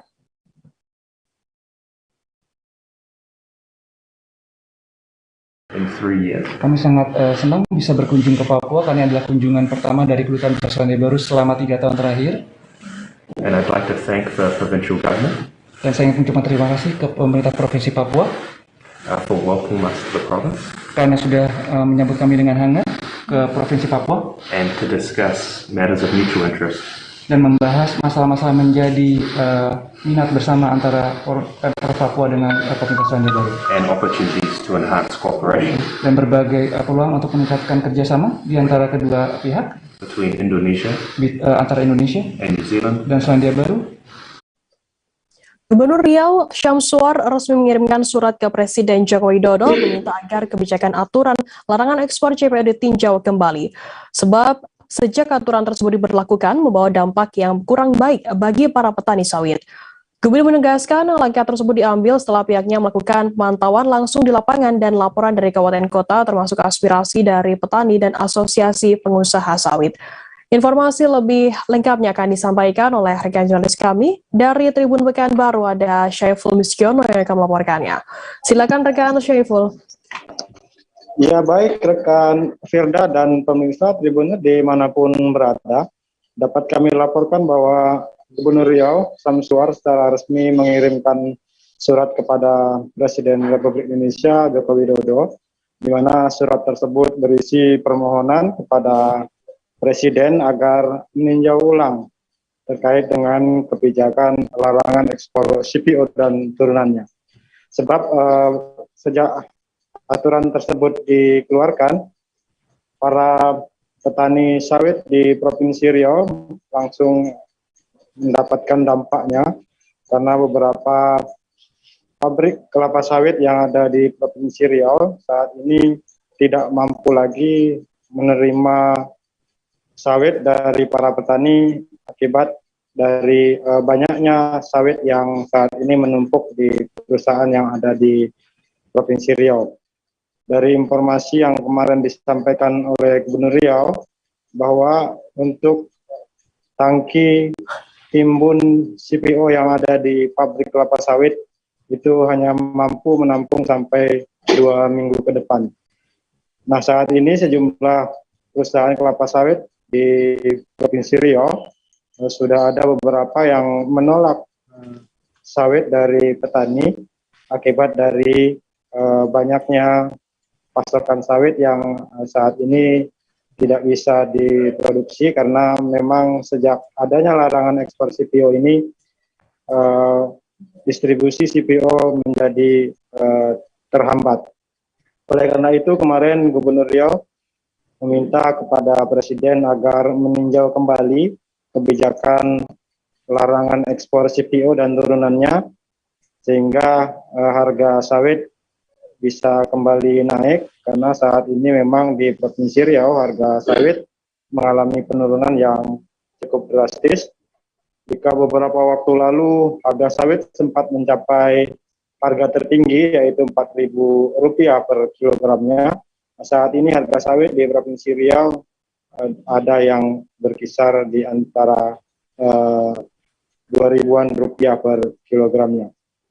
Nah, pada kesempatan tersebut, Gubernur Riau juga mengumpulkan seluruh bupati dan wali kota serta asosiasi pengusaha kelapa sawit, termasuk juga para petani sawit yang ada di Provinsi Riau, untuk mendengarkan masukan dan saran dari para bupati dan asosiasi pengusaha sawit, sehingga masukan dan saran tersebut nantinya akan disampaikan ke Presiden sehingga Presiden bisa mengambil kebijakan yang nanti berdampak baik terhadap petani sawit yang ada di Provinsi Riau. Saat ini Provinsi Riau masih menunggu kebijakan apa nanti yang akan diambil oleh Presiden Joko Widodo terkait dengan larangan ekspor CPO dan turunannya yang berdampak terhadap anjloknya harga sawit di Provinsi Riau. Begitu rekan Firda, kami kembali ke studio. Ya baik, terima kasih rekan jurnalis dari Tribun Pekanbaru Syaiful atas laporan Anda. Selamat bertugas kembali. Dan Tribuners akan kami tampilkan wawancara dari Gubernur Riau Syamsuar yang tadi sudah dihimpun oleh rekan jurnalis kami. Berikut liputannya untuk Anda. Mengajukan permohonan pada Bapak Presiden, kiranya juga dapat meninjau kembali sehingga nanti tentunya persoalan-persoalan ini dapat diatasi. Kami tadi sampaikan pada Bapak Presiden, terutama apa yang harga ini terus menurun, kemudian yang kedua yang sangat kita khawatirkan memang kemungkinan tangki timbun ini penuh, ya kata sesuai dengan asosiasi pengusaha tadi lebih kurang 2 minggu. Kalau tidak ada kebijakan ini dikhawatirkan penuh. Kalau nanti penuh berarti kan sawitnya kan mereka tidak bisa produksi dan mereka juga tidak bisa beli beras. Nah, itu yang kita tidak harapkan. Takut ada semacam Seorang bocah laki-laki berusia 13 bulan di Kecamatan Muara Tabir, Kabupaten Tebo, dibacok oleh ibu kandungnya sendiri. Korban dibacok sebanyak 2 kali oleh ibu kandungnya dan mengakibatkan luka pada tubuhnya. Bocah tersebut terpaksa dilarikan ke Rumah Sakit Umum Daerah Sultan Taha Saifuddin disebabkan terkena benda tajam pada pinggang sebelah kiri pada Selasa 17 Mei. Informasi lebih lengkapnya akan disampaikan oleh rekan jurnalis kami dari Tribun Jambi, ada Sopianto yang akan melaporkannya. Silakan rekan Sopianto. Oke, terima kasih rekan Firda dan Tribuners. Dapat saya informasikan dari Provinsi Jambi, tepatnya di Kabupaten Tebo. Nah, seorang bocah laki-laki berusia 13 bulan di Kecamatan Muara Tabir, Kabupaten Tebo dibacok oleh ibu kandungnya. Korban dibacok sebanyak 2 kali oleh ibu kandungnya dan mengakibatkan bocah tersebut luka di bagian pinggang sebelah kiri. Bocah tersebut langsung dilarikan ke Rumah Sakit Umum Daerah Sultan Taha Saifuddin Tebo pada Selasa malam 17 Mei 2022 untuk mendapatkan perawatan dari dokter. Hal tersebut dibenarkan oleh Kapolres Tebo AKBP Fitria Mega. Nah, kata Fitria Mega, sekira pukul 12.30 waktu Indonesia Barat siang kemarin, ibu mertua dari pelaku sempat bertemu dengan pelaku yang kebetulan ibu kandung korban. Nah, pada saat itu, mertua dari pelaku sedang menggendong, pada saat itu, ibu dari pelaku sedang menggendong anaknya yang sedang menangis. Kemudian mertuanya menanyakan kepada pelaku kenapa anaknya menangis. Pada saat itu juga ibu mertua juga menawarkan kepada pelaku untuk menggendong cucunya. Tapi pada saat itu pelaku menolak tawaran ibu mertuanya, kemudian langsung membawa pergi anaknya. Merasa curiga, ibu mertua mengikuti pelaku dari belakang. Ternyata pelaku membawa kapak yang diambil dari gudang milik mertuanya. Menurut keterangan dari Fitria Mega, ibu mertua menyaksikan langsung dari jauh bahwa pelaku membacok anak sendiri menggunakan kapak. Untuk saat ini, motif pelaku sedang didalami pihak kepolisian Polres Tebo. Sedangkan kondisi korban sudah dilakukan operasi dan saat ini sedang menjalani perawatan di Rumah Sakit Umum Daerah Sultan Taha Saifuddin Tebo. Nah, menurut informasi yang saya terima dari pihak rumah sakit, untuk saat ini kondisi korban sudah dalam keadaan membaik walaupun belum begitu stabil. Dan perlu saya informasikan juga, untuk saat ini korban sudah sadarkan diri dan sudah bisa minum susu. Begitu rekan Firda. Baik, terima kasih rekan jurnalis dari Tribun Jambi atas laporannya. Selamat bertugas kembali. Tribuners, akan kami tampilkan wawancara dari Kapolres Tebo AKBP Fitria Mega yang tadi sudah diimbun oleh rekan jurnalis kami. Berikut liputannya untuk Anda. Sekira jam 12.30, mertua dari pelaku itu menemukan atau bertemu dengan pelaku yang sedang menggendong anaknya sedang menangis. Nah, kemudian kebetulan pelaku ditanya sama ibunya, kenapa anaknya menangis. Pada saat ditanya, ibunya itu menawarkan, ibu mertua menawarkan untuk menggendong dan memberi makan atau mungkin apakah anaknya lapar atau tidak. Tapi ternyata si anak atau pelaku ini menolak, kemudian membawa pergi anak. Ibu mertua mencurigai, maksudnya ini mau kemana gitu kan. Itu si pelaku ini membawa satu buah kapak yang diambil dari gudang milik mertuanya laki-laki. Diikutin terus sama ibunya, dan kemudian ibunya menyaksikan dari jauh anaknya itu, si anak mantunya membacok cucunya ini atau korban ini adalah anak kandung dari si pelaku yang berusia 13 bulan. Itu motifnya apa? Motif masih kita dalami, sementara kemarin kami fokus ke korban, sementara korban sedang masih menjalani perawatan di Rumah Sakit Umum Daerah di Tebo. Kemudian setelah operasi kemarin kondisinya masih belum stabil saat ini. Jadi kami kemarin selain mengamankan pelaku, untuk korban juga sudah kita pantau terus ya kondisinya. Pendonor darah beramai-ramai mendatangi OTD PMI Palembang pasca Hari Raya Lebaran pada Rabu 18 Mei hari ini. Dari pantauan, setidaknya ada puluhan pendonor darah yang tengah mengantri untuk mendonorkan darahnya. Dari beberapa pendonor, diantaranya adalah pendonor sukarela dan pendonor khusus untuk keluarga yang memerlukan darah demi pengobatan. Untuk mengetahui informasi lebih lengkapnya terkait hal ini akan disampaikan oleh rekan jurnalis kami dari Sriwijaya Pos, ada Hairul Nisha yang akan melaporkannya. Silakan rekan Nisha. Oke, baik, Firda dari Palembang melaporkan bahwasanya memang benar bahwa hari ini terpantau di UGD PMI Kota Palembang itu ramai pengunjung untuk yang datang untuk mendonorkan diri darahnya. Dari beberapa wawancara kami di lapangan, Di antara pengunjung ini ada yang hadir untuk mendonorkan darah secara sukarela dan baik, ada yang datang juga itu karena kan permohonan dari pihak keluarga yang membutuhkan darah secara khusus untuk orang sakit. Dari pihak UTD Kota Palembang sendiri itu belum bisa kita minta konfirmasi, karena tadi pada saat siang tadi kami mencoba pada Kepala UTD di Kota Palembang itu dokternya sedang tidak berada di lokasi, sementara untuk humasnya masih dalam kondisi cuti. Jadi untuk dari pihak UTD TNI sendiri kita belum mengetahuinya seperti itu tidak. Ya. Terima kasih rekan jurnalis dari Sriwijaya Post Indonesia atas laporannya. Selamat bertugas kembali. Kita beralih ke informasi selanjutnya, Saudara.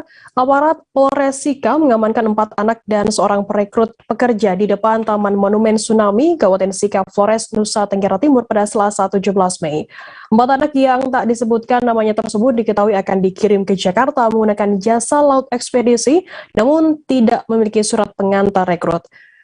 Untuk mengetahui informasi lebih lengkapnya terkait hal ini akan disampaikan oleh rekan jurnalis kami dari Tribun Flores, ada Nofri Fuka yang akan melaporkannya. Silakan rekan Nofri. Baik rekan Firda, dapat kami laporkan bahwa kemarin aparat Polres Sika mengamankan setidaknya ada 4 orang calon tenaga kerja dan juga dengan salah seorang perekrut. Mereka diamankan di Monumen Tsunami, Kelurahan Kota Baru, Kecamatan Alor, Kabupaten Sika. Adapun diketahui bahwa keempat orang tersebut direkrut untuk pergi bekerja di Jakarta, dan keberangkatan mereka ke sana akan menggunakan jasa laut. Dan setelah mereka diamankan, mereka dibawa ke pihak Polres Sika untuk dilakukan investigasi, dan setelah itu mereka ditampung di lembaga Truk F, ya. Dan wawancara kita dengan PLT Kadisnaker Peran Kabupaten Sika, Ibu Yakuriba, yang menyampaikan bahwa keempat orang tersebut diamankan, juga seorang perekrut itu diamankan dikarenakan mereka tak memiliki surat pengantar rekrut atau SPR, sehingga setelah pasca penangkapan tersebut pihak dari Naketran juga mengembalikan, dalam arti membawa mereka ke lembaga Truk F untuk dilakukan tindakan lanjutan. Adapun asal dari keempat orang tersebut, 2 orangnya berasal dari Kabupaten Nagekeo, sedangkan 2 orang lainnya berasal dari Kabupaten Lembata, dan rencananya bahwa mereka akan dikembalikan atau dibawa kembali ke rumah tempat tinggal masing-masing. Setelah itu untuk dilakukan pelatihan maupun juga untuk pelengkapan berkas-berkas terkait dengan ketersediaan berkas mereka, terutama dalam menunjang pekerjaan mereka saat mereka keluar pulau nanti. Adapun kata Truk F, Ibu Heni, dia juga menyampaikan bahwa saat ini keempat orang tersebut sudah ditangani atau ditampung di lembaga Truk F, dan setelah itu mereka juga akan diberangkatkan menuju ke kampung halamannya masing-masing. Adapun keempat orang tersebut notabene adalah orang-orang yang notabene berusia di atas 17 tahun, dan terkait perkembangan terkini bahwa mereka sudah berada di lembaga TPF dan akan diarahkan penanganan lanjutan terkait dengan hal ini. Demikian dapat kami laporkan. Ya baik, terima kasih Rika Nofri dari Tribun Flores atas laporan Anda. Selamat bertugas kembali. Akan kami tampilkan Tribuners wawancara dari PLT Kadisnaker Trans Kabupaten Sika, Dr. Randa Yakuripa. Berikut liputannya untuk Anda. Ya, singkat saja, sesungguhnya masing-masing tupoksi ini sudah jelas. Tugas kami di Kabupaten Sika ya hanya untuk memberikan penjelasan. Kita percaya bahwa mereka belum mengantungi salah satu yang resmi atau SPR. Ya. Jadi tugas kami hanya memberikan penjelasan harus memiliki SPR, dan ketika belum memiliki itu harus dikirim kepada lembaga-lembaga kabupaten yang sudah punya hak untuk melakukan pelatihan. Ya. Jadi kami di sini memang tidak punya kewenangan untuk menyatakan boleh dan tidak. Tetapi kami tetap arahkan sesuai mekanisme dan aturan. Mereka yang direkrut sebelum mendapatkan SPR wajib memiliki SPR. Dengan demikian tadi sudah dijelaskan melalui kadit kami harus kembali ke kabupaten masing-masing, atau jika tidak mereka ini dikirim ke dinas nakes setempat yang memiliki NSP ya, memiliki NH, dikirim ke lembaga pelatihan. Dan yang ada di daratan Flores ini di Nagekeo, kalau daratan timur di Kupang. Hanya satu hal ini yang mereka harus penuhi, dan itu jika mereka sudah memiliki apa nama tadi NSP. Surat pengantar rekrut, mereka sudah lolos dalam perekrutan ini dan mereka siap diberangkatkan. Sebanyak 19 orang pelaku tindak pidana kejahatan dibekuk oleh jajaran Polresta Balikpapan, di mana mereka disangka melakukan pencurian dan penadahan. Otak kejahatannya sendiri berinisial AN 27 tahun mengajak beberapa rekannya untuk melakukan pencurian di sebuah gudang yang berlokasi di Jalan MT Haryono, Gunung Bahagia, Balikpapan Selatan secara bergantian. Kapolresta Balikpapan Kombes Pol Vincentius Tirdi Hadmiarso mengatakan kejadian tersebut sudah ke 15 kali dilakukan oleh pelaku AN sebagai otak pelaku sejak Maret 2022 lalu. Informasi lebih lengkapnya akan disampaikan oleh rekan jurnalis kami dari Tribun Kaltim, ada Muhammad Zain yang akan melaporkannya. Silakan rekan Zain. Baik, selamat sore rekan Firda. Dapat disampaikan dari Polresta Balikpapan telah membekuk sebanyak 19 orang tersangka, di mana secara rincinya di sini ada 10 orang pelaku pencurian dan 9 orang pelaku penadahan. Mereka semua disangka dan saat ini sedang menjalani proses hukum di Polresta Balikpapan terkait kasus pencurian dan penadahan yang sudah mereka lakukan sejak bulan Maret lalu.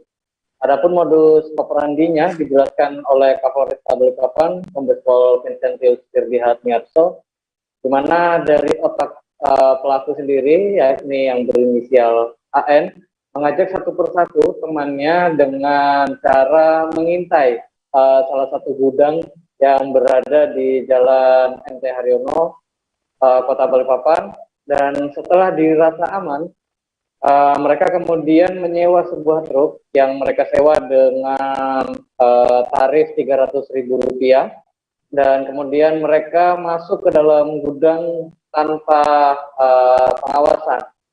Karena tidak ada pengawasan ini, tidak ada penjaga, sehingga para pelaku dapat mengambil barang-barang dari dalam gudang dengan leluasa.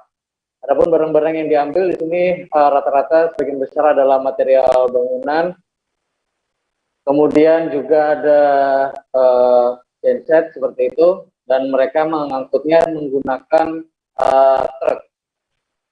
Dari pengangkatan itu disadari oleh pemilik gudang selaku pemilik barang di saat mereka sedang melakukan aksinya, dan setelah itu korban melapor ke Polresta Balikpapan dan langsung dilakukan tindak lanjut. Adapun dari belasan kali mereka sudah melakukan, sudah mereka jual, di mana hasil penjualan tersebut dibagi secara merata terhadap seluruh pelaku. Dan dari pihak kepolisian sendiri saat ini masih melakukan pengajaran terhadap 3 orang pelaku pencurian yang diduga ikut terlibat di dalam komplotan tersebut. Dari para pelaku sendiri dijerat dengan pasal 363 KUHP dan juga untuk para penadah dengan pasal 480 KUHP dengan ancaman pidana penjara di atas 5 tahun penjara. Demikian yang bisa dilaporkan sementara ini rekan kerja Ya, baik. Terima kasih rekan Zing dari Tribun Kaltim atas laporannya. Selamat bertugas kembali. Kita beralih ke Bogor, saudara. Luka 8 jahitan harus diterima oleh pria berinisial GF yang kini diketahui berusia 24 tahun. Asal Kebon Pedes, Kecamatan Tanah Sareal, Kota Bogor setelah dirinya menjadi korban pembegalan pada hari Senin 16 Mei dini hari. Bahkan sepeda motor serta barang berharga milik korban turut raib di bawah komplotan begal jalanan tersebut. Informasi lebih lengkapnya akan disampaikan oleh rekan jurnalis kami dari Tribun Bogor, ada Rahmat Hidayat yang akan melaporkannya. Silakan rekan Rahmat. Ya baik, Firda dan rekan-rekan Tribuners lainnya dapat kami sampaikan terlebih dahulu bahwasanya kejadian naas yang menimpa seorang pemuda berusia 24 tahun berinisial GF asal Kebon Pedes, Kecamatan Tanah Sareal, Kota Bogor terjadi pada hari Senin 16 Mei sekira pukul 2 waktu Indonesia bagian Barat. Adapun kejadian itu bermula ketika GF yang berprofesi sebagai juru masak di salah satu restoran yang bekerja di daerah Pakansari, Cibinong, Kabupaten Bogor, hendak pulang ke rumahnya di daerah Kebon Pedes, Kecamatan Tanah Sareal pada Kota Bogor. Namun naas di tengah perjalanan sebelum sampai di kediamannya, GF dijegat oleh 2 orang pelaku yang melakukan pembegalan terhadap dirinya. Kemudian berdasarkan informasi yang kami dapatkan, bahwasanya pelaku tersebut sempat mengikuti GF itu dari arah belakang, kemudian menghadang GF dengan posisi motor saling berhadapan. Kemudian pelaku yang saat itu berboncengan juga langsung turun dan kemudian membacok bagian punggung dari GF itu sendiri. Dan perlu diketahui oleh rekan-rekan Tribuners lainnya bahwasanya pada saat kejadian itu GF sedang bersama seorang temannya. Namun pada saat kejadian tersebut teman dari GF ini sendiri lari karena ketakutan melihat senjata tajam. Namun teman dari GF ini sendiri bersembunyi di dalam suatu gang kecil tidak jauh dari lokasi kejadian. Pada saat pelaku tersebut langsung melukai GF dengan sebilah senjata tajam yang menghasilkan luka 8 jahitan di punggung GF itu sendiri. Korban GF ini sempat mempertahankan kendaraan roda 2 miliknya, namun pelaku tersebut langsung menempelkan senjata tersebut ke bagian leher dari GF. Alhasil bagian leher dari GF itu sendiri pun mengalami sedikit luka lecet. Dan tidak berselang lama ketika senjata tajam itu ditempelkan di bagian leher, menurut pengakuan dari GF itu sendiri ketika kami menyambangi di kediamannya, motor tersebut dilepas oleh GF sehingga alhasil kendaraan roda 2 miliknya tersebut raib dibawa oleh pelaku pembegalan. Yang ternyata tidak hanya motor GF yang hilang, adapun barang-barang berharga lainnya pun turut hilang, salah satunya dompet dan surat-surat serta uang senilai Rp200.000. Kemudian kami pun mencoba menginformasikan hal ini kepada pihak kepolisian setempat, bahwasanya berdasarkan keterangan dari pihak kepolisian setempat yang dalam hal ini merupakan kepolisian sektor Tanah Sareal Kota Bogor, melalui Kapolsek Tanah Sareal Kota Bogor, pihaknya akan melakukan penyelidikan terhadap kasus yang menimpa GF ini yang terjadi pada Senin dini hari tersebut. Adapun saat ini menurut keterangan dari pihak kepolisian sudah memeriksa saksi-saksi yang dalam hal ini merupakan teman dari GF itu sendiri yang berjumlah 2 orang. Namun tidak berhenti dalam pemeriksaan saksi-saksi tersebut, pihak kepolisian pun sedang mencari bukti-bukti lainnya, terutama kamera pengawas CCTV. Namun dalam pemeriksaan tersebut pihak kepolisian sedikit mengalami kesulitan dikarenakan tidak adanya kamera pengawas CCTV di dekat lokasi kejadian pembegalan yang menimpa GF itu sendiri. Namun cara lainnya akan digunakan oleh pihak kepolisian sektor Tanah Sareal dengan menunjukkan data-data tersangka ataupun pelaku-pelaku kekerasan yang berada di Kota Bogor, terutama yang berada di wilayah Tanah Sareal, untuk ditunjukkan kepada GF. Semoga saja menurut pihak kepolisian, GF itu sendiri mengenali wajah dari foto-foto yang akan dibawa oleh pihak kepolisian sektor tanah serial kepada GF itu sendiri. Kemudian dapat kami informasikan juga beberapa fakta lainnya terkait kejadian yang menimpa GF ini yang terjadi pada Senin lalu. Diketahui bahwasanya motor yang raib di bawah begal tersebut berdasarkan keterangan dari GF itu sendiri merupakan motor berjenis Matic yang baru keluar pada tahun 2021 dan dirinya pun baru membeli sekitar 8 bulan yang lalu dan saat ini masih proses cicilan. Kemudian berdasarkan pengakuan dirinya, GF saat ini tidak muluk-muluk. Dirinya meminta untuk pihak kepolisian untuk terus melakukan penyelidikan. Sederhananya menurut GF, motor yang dicuri oleh pelaku tersebut bisa kembali kepada dirinya dan pelaku bisa ditangkap oleh pihak kepolisian dalam waktu pemeriksaan yang saat ini terus dilakukan oleh pihak kepolisian Tanah Serial. Begitu Firda laporan dari kami. Ya baik, terima kasih rekan Rahmat Hidayat dari Tribun Bogor atas laporan Anda. Selamat bertugas kembali. Tribuners, akan kami tampilkan wawancara dari korban GF 24 tahun. Berikut liputannya untuk Anda. Ini untuk buat laporan. Nah dari situ pihak polisi ngomong apa nih ya ke AA? Maksudnya akan dikejar pelakunya atau gimana kata polisi itu? Untuk kemungkinan itu saya belum tahu ya. Soalnya masih samar-samar juga. Pelakunya. Iya, masih samar-samar. Ciri-ciri pelakunya pakai jaket atau gimana sih ya? Emang jaket, pakai jaket. Nggak dipakai masker dia? Nggak pakai masker. Oh berarti emang terang-terangan ya? Terang-terangan. Si pelaku itunya ya? Iya. Kalau boleh tahu motornya kan Beat ya? Iya. Motornya Beat itu masih baru atau emang udah lama? Masih Puluhan aktivis dari Lembaga Swadaya Masyarakat atau LSM JK Jatim dan MDW bersama sejumlah petani di Kabupaten Sampang, Madura menggeruduk Mapolres setempat. Aksi turun jalan dilakukan sebagai gerakan dukungan kepada Polres Sampang untuk mengusut tuntas mafia penyelewengan pupuk bersubsidi pemerintah yang terjadi pada 12 April lalu. Pantauan di lokasi sebagian demonstran terutama dari aktivis berorasi dengan menggunakan kostum petani.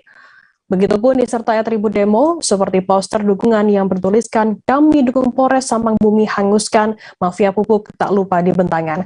Informasi lebih lengkapnya akan disampaikan oleh rekan jurnalis kami dari Tribun Madura, ada Hanggara Pratama yang akan melaporkannya. Silakan rekan Hanggara.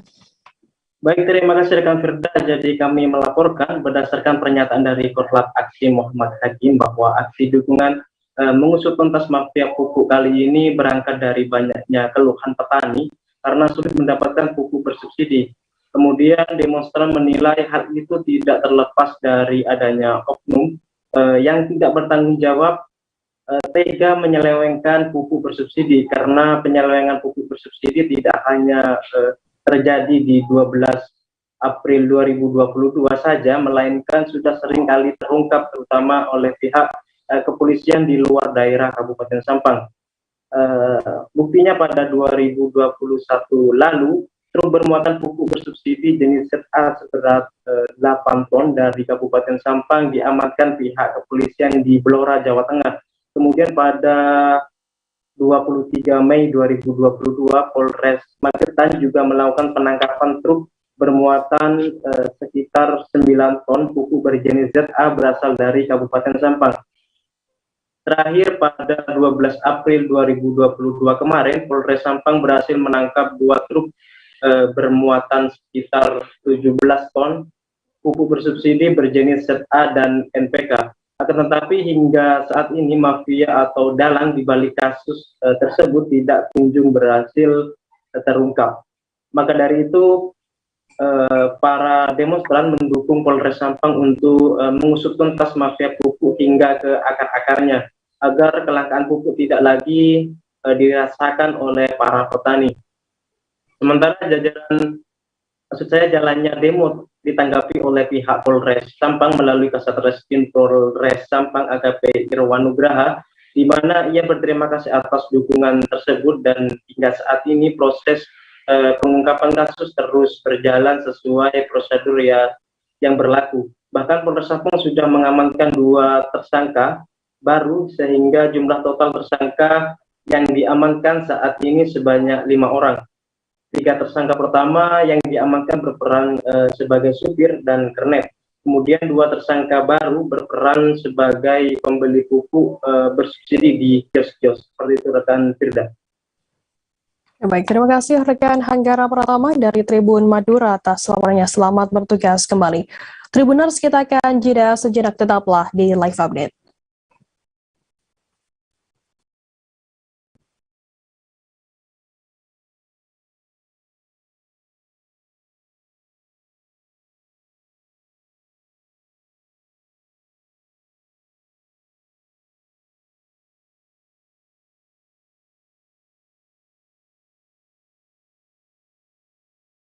Apa kabar Bang Arief di sini untuk strateginya? Kalau saya sendiri di game week 37 ini yang semalam baru mulai, saya udah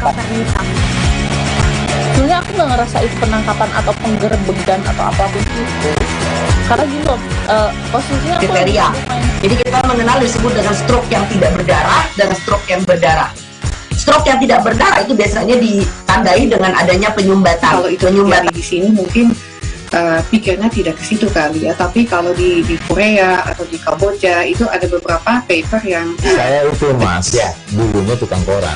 Oh gitu ya, tukang koran ya, saya baca itu Pak. Tuh kan pernah baca kan ya. Jadi kalau saya jadi tanggam itu udah bersyukur banget. Si anak ini dijadikan sebagai tersangka begitu.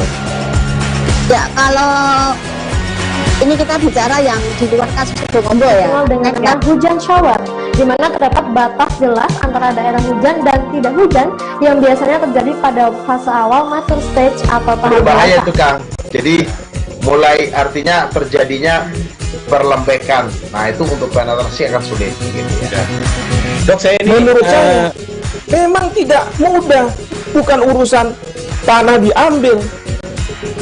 Kalau misalnya Amerika Serikat sekarang, Rasulullah mengatakan dalam sebuah hadis bahwa berpuasa di 6 hari Syawal itu. Oke, apa kabar Bang Arief di sini untuk strateginya? Kalau saya sendiri di game week 37 ini yang semalam baru mulai, saya udah sebenarnya aku nggak ngerasa itu penangkapan atau penggerbegan atau apapun itu, karena gini loh, posisinya kriteria. Jadi kita mengenal disebut dengan stroke yang tidak berdarah dengan stroke yang berdarah. Stroke yang tidak berdarah itu biasanya ditandai dengan adanya penyumbatan. Kalau itu penyumbatan di sini mungkin pikirnya tidak ke situ kali ya, tapi kalau di Korea atau di Kamboja itu ada beberapa paper yang saya itu mas ya dulunya tukang koran. Oh gitu ya, tukang koran. Ya, saya baca itu Pak. Tuh kan pernah baca kan ya. Jadi kalau saya jadi tanggam itu udah bersyukur banget. Si anak ini dijadikan sebagai tersangka begitu. Ya kalau ini kita bicara yang di luar kasus Bogombo ya, dengan hujan shower, di mana terdapat batas jelas antara daerah hujan dan tidak hujan yang biasanya terjadi pada fase awal mature stage atau tahap bahaya itu Kang. Jadi mulai artinya terjadinya perlembekan. Nah itu untuk penetrasi akan sulit gitu ya. Dok, saya ini menurut saya memang tidak mudah, bukan urusan tanah diambil.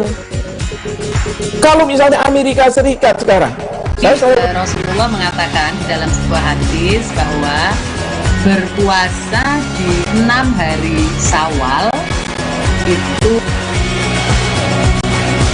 Oke, apa kabar Bang Arief di sini untuk strateginya? Kalau saya sendiri di game week 37 ini yang semalam baru mulai, saya udah sebenarnya aku nggak ngerasa itu penangkapan atau penggerbegan atau apapun itu, karena gini loh, posisinya kriteria. Jadi kita mengenal disebut dengan stroke yang tidak berdarah dengan stroke yang berdarah. Stroke yang tidak berdarah itu biasanya ditandai dengan adanya penyumbatan. Kalau itu penyumbatan di sini mungkin pikirnya tidak ke situ kali ya, tapi kalau di Korea atau di Kamboja itu ada beberapa paper yang saya itu mas ya dulunya tukang koran. Oh gitu ya, tukang koran. Ya, saya baca itu Pak. Tuh kan pernah baca kan ya. Jadi kalau saya jadi tanggam itu udah bersyukur banget. Si anak ini dijadikan sebagai tersangka begitu. Ya kalau Ini kita bicara yang di luar kasus Bongombo ya. Kenal dengan nama hujan shower, di mana terdapat batas jelas antara daerah hujan dan tidak hujan yang biasanya terjadi pada fase awal mature stage atau tahap bahaya dewasa. itu Kang. Jadi mulai artinya terjadinya perlembekan. Nah itu untuk penetrasi akan sulit gitu ya. Dok, saya ini menurut saya memang tidak mudah, bukan urusan tanah diambil. Kalau misalnya Amerika Serikat sekarang, Rasulullah mengatakan dalam sebuah hadis bahwa berpuasa di 6 hari Syawal itu. Oke, apa kabar Bang Arifki di sini untuk strateginya? Kalau saya sendiri di Gimik 37 ini yang semalam baru mulai, Apa yang saya dirasakan udah Kak Fernita? Sebenarnya aku nggak ngerasain penangkapan atau penggerebekan atau apapun itu, karena gini loh, posisinya aku Kriteria. Jadi kita mengenal disebut dengan stroke yang tidak berdarah dengan stroke yang berdarah. Stroke yang tidak berdarah itu biasanya ditandai dengan adanya penyumbatan. Kalau itu terjadi di sini mungkin pikirnya tidak ke situ kali ya, tapi kalau di Korea atau di Kamboja itu ada beberapa paper yang Saya itu Mas, ya, dulunya tukang koran. Oh gitu ya. Tukang koran. Ya, saya baca itu, Pak. Tuh kan, pernah baca kan? Ya. Jadi kalau saya jadi tanggal, itu udah bersyukur banget. Si anak ini dijadikan sebagai tersangka begitu. Ya, kalau ini kita bicara yang di luar kasus Bongombo ya. Kenal dengan nama hujan shower, di mana terdapat batas jelas antara daerah hujan dan tidak hujan yang biasanya terjadi pada fase awal mature stage atau tahap Bahaya dewasa. itu Kang. Jadi mulai artinya terjadinya perlembekan. Nah itu untuk penetrasi akan sulit gitu ya.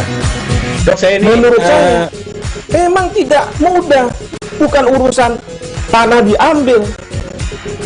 Kalau misalnya Amerika Serikat sekarang, Rasulullah mengatakan dalam sebuah hadis bahwa berpuasa di 6 hari Syawal itu.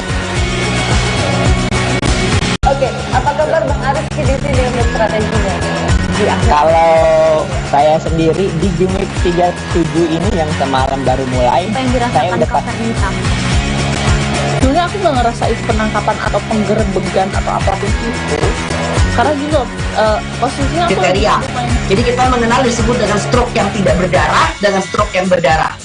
Stroke yang tidak berdarah itu biasanya ditandai dengan adanya penyumbatan. kalau itu terjadi di sini mungkin pikirnya tidak ke situ kali ya, tapi kalau di Korea atau di Kamboja itu ada beberapa paper yang Saya itu Mas, ya, dulunya tukang koran. Oh gitu ya. Tukang koran. Ya, saya baca itu, Pak. Tuh kan, pernah baca kan? Ya. Jadi kalau saya jadi tanggal, itu udah bersyukur banget. Si anak ini dijadikan sebagai tersangka begitu.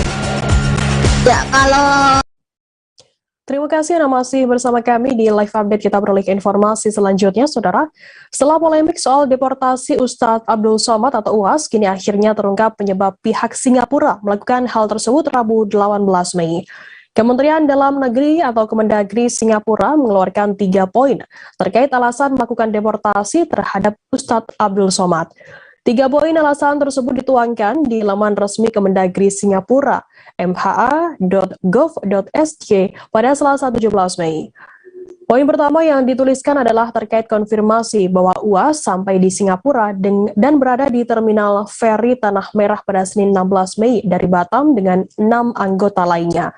Kemudian UAS disebut diwawancarai dan dinyatakan bahwa ia dan kelompok yang bersamanya ditolak untuk masuk ke Singapura. Setelah itu UAS ditempatkan kembali di kapal feri untuk kembali ke Batam, Kepulauan Riau di hari yang sama. Di poin kedua, Kemendagri Singapura menilai penolakan kehadiran UAS di Singapura lantaran ia dikenal sebagai pemuka agama yang ekstremis dan mengajarkan segregasi. Dalam poin ini pun dijelaskan contoh ajaran dari UAS adalah dirinya mengajarkan bahwa bom bunuh diri diperbolehkan dalam konteks konflik Israel dan Palestina serta dianggap sebagai operasi syahid.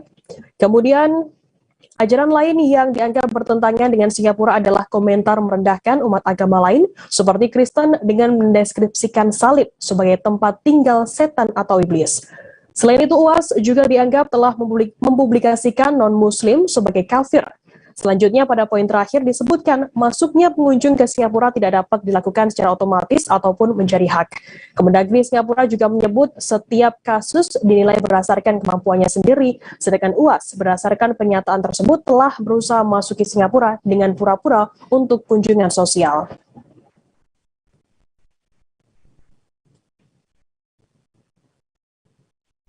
Kita beralih ke informasi selanjutnya, Saudara. Polda Jawa Timur memeriksa 6 orang penumpang bus yang selamat dari insiden kecelakaan bus di Tol Sumo atau Surabaya Mojokerto kilometer 712 yang menewaskan 14 orang pada Senin 16 Mei. Keenam orang tersebut berstatus sebagai saksi dalam proses penggalian informasi yang terus dilakukan oleh pihak unit Laka Satlantas Polres Mojokerto Kota pada Rabu 18 Mei. Kabid Humas Polda Jatim Kombes Pol Dirmanto mengatakan satu di antara saksi yang diperiksa adalah sopir utama bus bernama Ahmad Ari. Dari pemeriksaan, para saksi tak mengetahui detail terkait kronologi kejadian, termasuk soal laju kendaraan sebelum mengalami kecelakaan. Pasalnya, kebanyakan penumpang pada saat itu dalam keadaan tidur sehingga tak mengetahui banyak soal kronologi kejadian.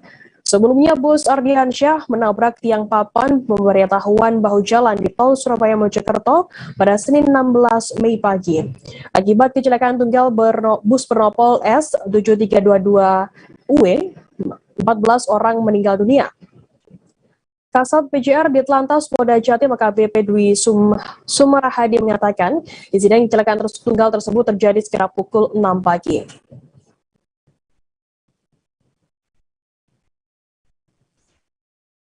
Kita beralih ke informasi lainnya, Saudara. Kapolda Metro Jaya Irjen Pol Fadil Imran disebut-sebut berpotensi menjabat sebagai PJ Gubernur DKI Jakarta menggantikan Anies Baswedan. Hal itu dikatakan langsung oleh politikus senior Gerindra Muhammad Taufik. Taufik mengatakan ada 4 kriteria yang harus dimiliki oleh calon PJ Gubernur DKI Jakarta.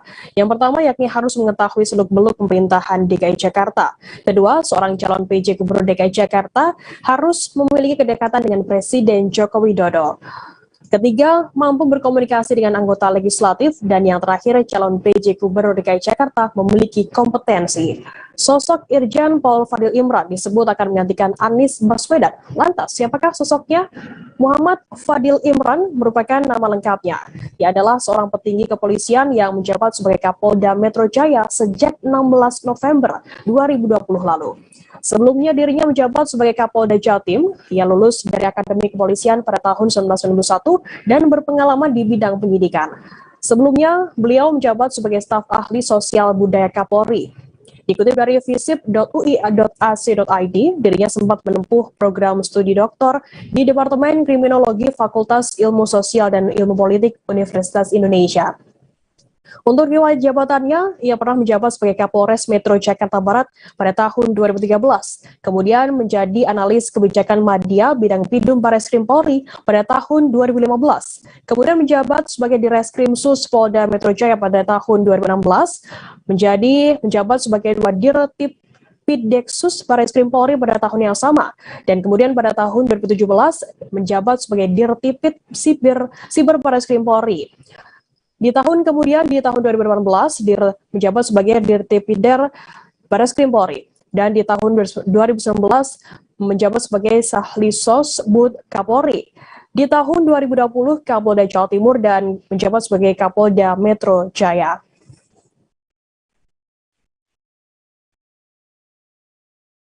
Kita beralih ke Lampung, Saudara.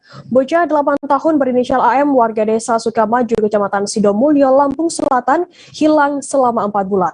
AM menghilang selesai dibawa teman dekatnya bernama Helmi, 25 tahun, warga desa Seloretno, Kecamatan Sidomulyo, Kabupaten Lampung Selatan. Putra pasangan Siti Zuraida, 44 tahun, Ridwan Tahir, 45 tahun itu merupakan bocah ketiga yang sudah dibawa oleh Helmi. Sebelumnya ada 2 bocah yang lebih dahulu dibawanya pergi. Semuanya anak-anak di bawah umur dan paling lama dikembalikan ke keluarga setelah 10 hari. Ayah korban bernama Ridwan mengatakan anaknya dijemput di sebuah kontrakan di tengah kota Pekanbaru Riau. Mulanya paman korban bernama Zaidin sempat berkunjung ke sebuah pasar malam di Pekanbaru. Zaidin kemudian melihat AM berada di lokasi tersebut dan langsung memotret kemudian dikirim ke Ridwan. Berbekal informasi tersebut, keluarga AM kemudian mencari anak tersebut. AM kemudian ditemukan berada di sebuah kontrakan 2 kamar di tengah Kota Pekanbaru Riau pada Sabtu 14 Mei lalu. Ridwan membenarkan anaknya dibawa pergi oleh Helmi. Ridwan mengatakan Helmi sudah 1 bulan menghilang dan anaknya tinggal sendiri di kontrakan tersebut. Siti, ibu dari AM, menceritakan apa yang disampaikan anaknya bahwa sang anak dipaksa berjualan pisang dan air mineral di terminal untuk menyambung hidup. Pihak keluarga menyayangkan tindakan yang dilakukan oleh Helmi. Asalnya mereka sudah menganggap Helmi seperti keluarga sendiri dan tak menaruh curiga kepada pelaku.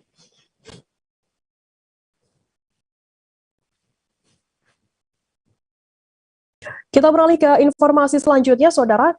Peristiwa kecelakaan maut yang melibatkan bus pariwisata PO Ardiansyah masih didalami oleh polisi. Bus tersebut mengalami kecelakaan tunggal di tol Surabaya-Mojokerto kilometer 712 hingga mengakibatkan 14 orang meninggal dunia. Kini sopir bus pariwisata tersebut Ade Firmansyah, 28 tahun, terindikasi mengonsumsi sabu saat mengemudikan busnya. Direktur Ditlantas Polda Jawa Timur, Kombes Pol Latif Usman mengatakan hasil tersebut didapat dari tes urin yang dilakukan oleh Ade. Ade sendiri merupakan sopir cadangan bus Ardiansyah. Latif mengatakan penyidik sedang melakukan pengambilan sampel darah terhadap sopir cadangan tersebut untuk dilakukan pengujian laboratorium forensik atau pelapor. Latif menambahkan pihaknya juga akan melibatkan pihak Satres Narkoba Polres Mojokerto Kota untuk mendalami temuan dugaan sopir cadangan dalam laka tersebut yang terindikasi mengonsumsi sabu. Mulai dari sejak kapan pengonsumsian sabu tersebut hingga dari mana barang tersebut didapat.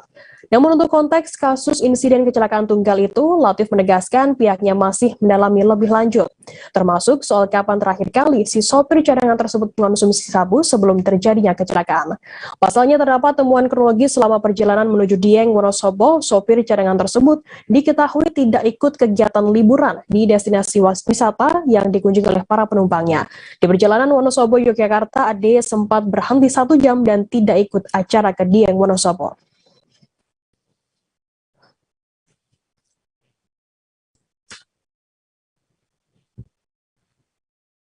Tribuners, informasi tadi sekaligus menutup perjumpaan kita dalam live update hari ini. Jangan lupa saksikan terus live update di seluruh kanal YouTube dan Facebook Tribun Network. Saya Firdananda, wakili kru bertugas pamit undur diri. Terima kasih dan sampai jumpa.